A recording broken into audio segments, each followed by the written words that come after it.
E aí, pessoal, tudo bem? Então vamos lá para o PET 6 da semana 3 de Filosofia, terceiro ano. E o tema dessa semana é Kierkegaard e Hayek. Tudo bem? Então vamos lá. Então, pessoal, Kierkegaard, ele nasceu em Copenhague, na Dinamarca, em 1813 e viveu até 1855, né? Então, ele foi educado de uma forma extremamente rígida pelo seu pai. Então, muitos falam que ele herdou do pai uma certa melancolia religiosa, certo? E por causa dessa melancolia, ele se sentiu compelido, de uma certa forma, a romper o seu noivado, o que não foi bem aceito pelo povo lá, pela turma lá de Copenhague. Ele não demorou muito, ele começou a ser tratado como um pária, tipo assim, um pária social mesmo, e virou tipo, motivo de chacotas. Onde ele passava, onde ele andava, as pessoas riam dele, tiravam sarro dele, humilhavam ele. Entende? Então, cada vez mais ele se tornou aquilo que Ibsen, na época, chamou de inimigo do povo. E Inimigo do Povo trata-se de uma peça teatral escrita em 1882 pelo dramaturgo dinamarquês Ibsen. Então, retratava muito bem uma situação como essa que Kierkegaard tinha passado. Então, o que é que Kierkegaard vai falar em relação à verdade? Ele diz que a verdade é algo subjetivo. A verdade ela é subjetiva. Mas como assim? Um homem tão crente em Deus, ele falar que a verdade é subjetiva, praticamente afirmando que ela é relativa? Não. Com isso, ele não queria dizer que não faz diferença o modo como pensamos ou no que acreditamos. Ele quis dizer que as verdades que realmente importam são as verdades pessoais. Somente tais verdades serão verdades para mim, como ele afirmava. Tá certo? Para Kierkegaard, existem três diferentes possibilidades para a existência. Ele utiliza a palavra estágios. Para designá-las, o estágio estético, o estágio ético e o estágio religioso. Quando recorre a essa designação, ele o faz para deixar claro que é possível viver nos dois patamares inferiores e subitamente ascender no salto para o estágio mais alto. Mas, segundo Kierkegaard, muitas pessoas vivem no mesmo estágio a vida inteira. Tá certo? Então vamos lá. Quem vive no estágio estético, vive o instante e sempre procura o prazer. O que é bom, o que é belo, o que é agradável. Desta forma, alguém que viva nessas condições está preso ao mundo dos sentidos. Ou o esteta, como é conhecido o estético, ele fica à mercê de seus próprios prazeres e sensações. Então, tudo o que aborrece, que perturba, para ele negativo. Então, é uma pessoa que vive envolvida com os prazeres que a vida pode dar. Entende? Como o Kierkegaard fala, o romântico típico é também um típico esteta. Por quê? Porque, pois, não estamos tratando apenas dos prazeres sensoriais. Alguém que tenha uma relação lúdica com a realidade, com a arte, com a filosofia, com que porventura trabalhe, vive no estágio estético. Mesmo diante da dor ou do sofrimento, pode-se sempre ter uma abordagem estética ou distanciada. Para o esteta, a vaidade sempre assumirá o comando da situação. Entende? Então, aquele que está voltado para esse estágio estético, segundo Kierkegaard, são pessoas assim que vivem o prazer momentâneo, vivem o dia a dia. E no estágio estético pode enfrentar a sensação de aflição ou um sentimento de vazio. Mas se isso ocorrer, também haverá esperança.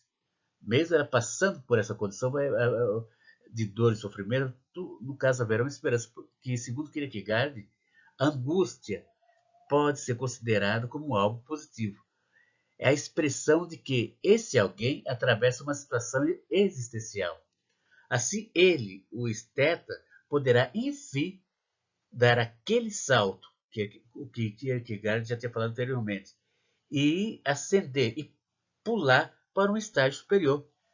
Mas esse salto acontece ou não. Às vezes a pessoa está numa determinada situação e se acomoda.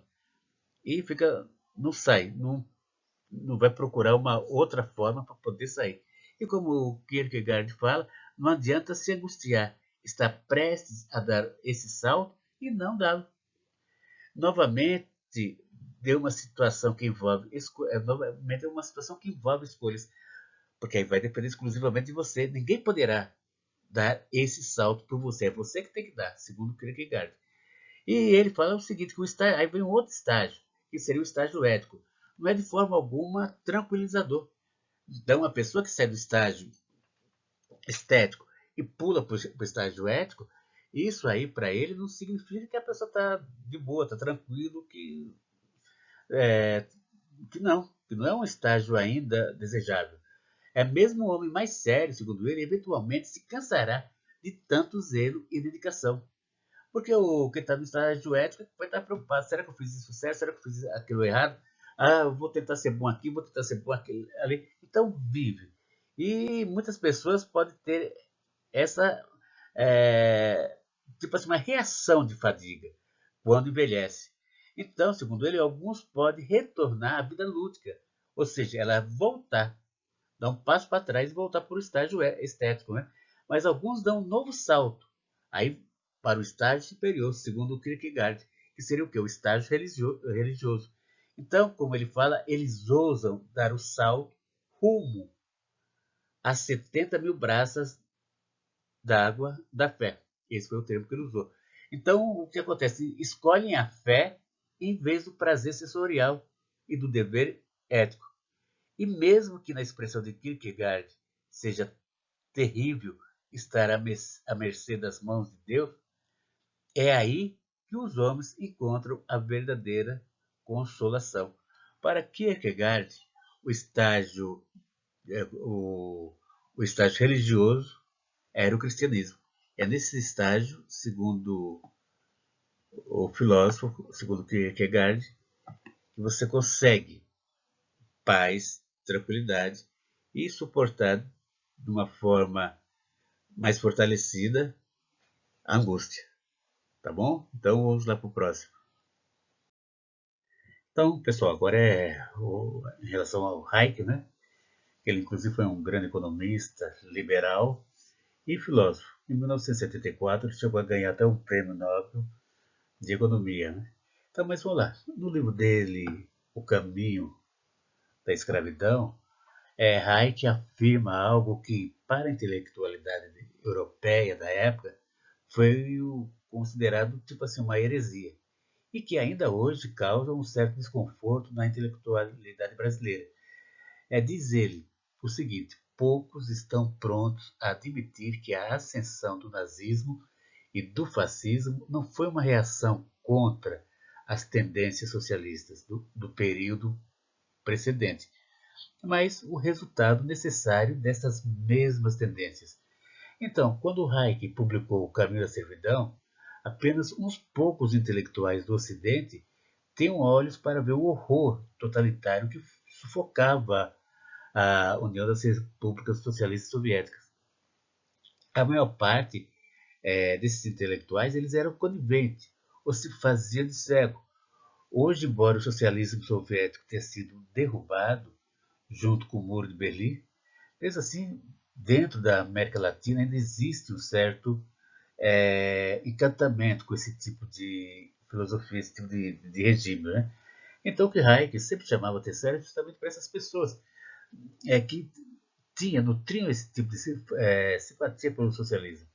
Ele tentava mostrar que não era o regime, pode ser algum, adequado à maneira como as pessoas eram tratadas e, principalmente, essa questão da liberdade individual que não existia em hipótese alguma.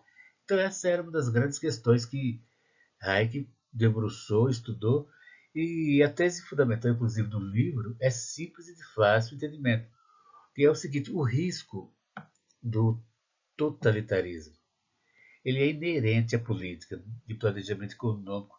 No que diz respeito às liberdades fundamentais, não há praticamente distinção entre comunismo, socialismo, nazismo ou fascismo. Assim, pelo menos, colocava Hayek. Né?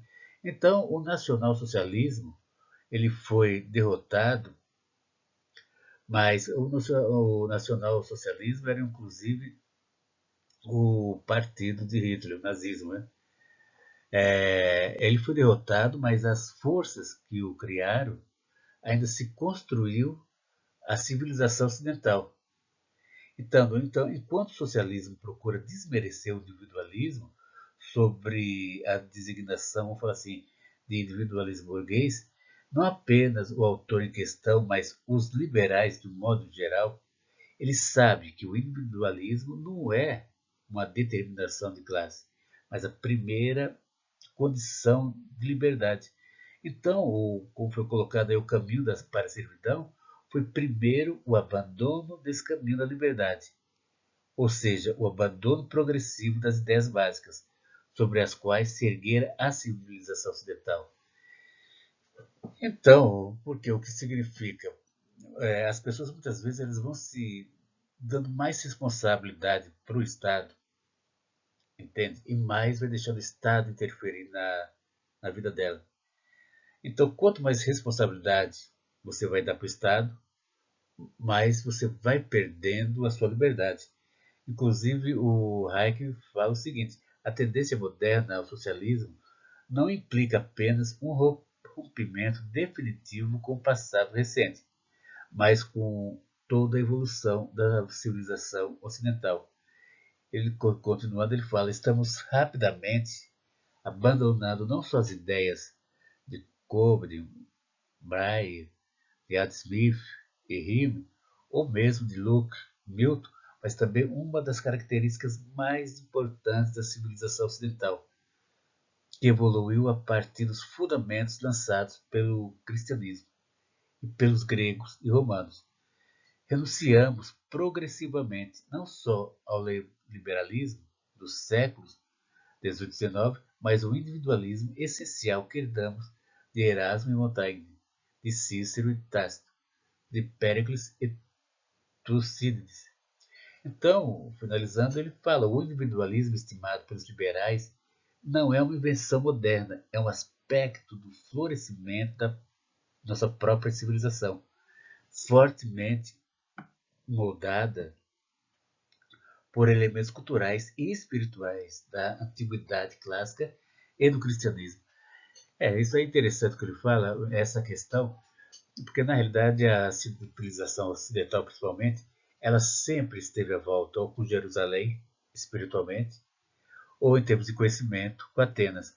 Então, o que nos fortaleceu, melhor, a nossa origem, de uma certa forma, a origem do Ocidente, o conhecimento do Ocidente é embasado nesses dois pilares, Jerusalém e Atenas.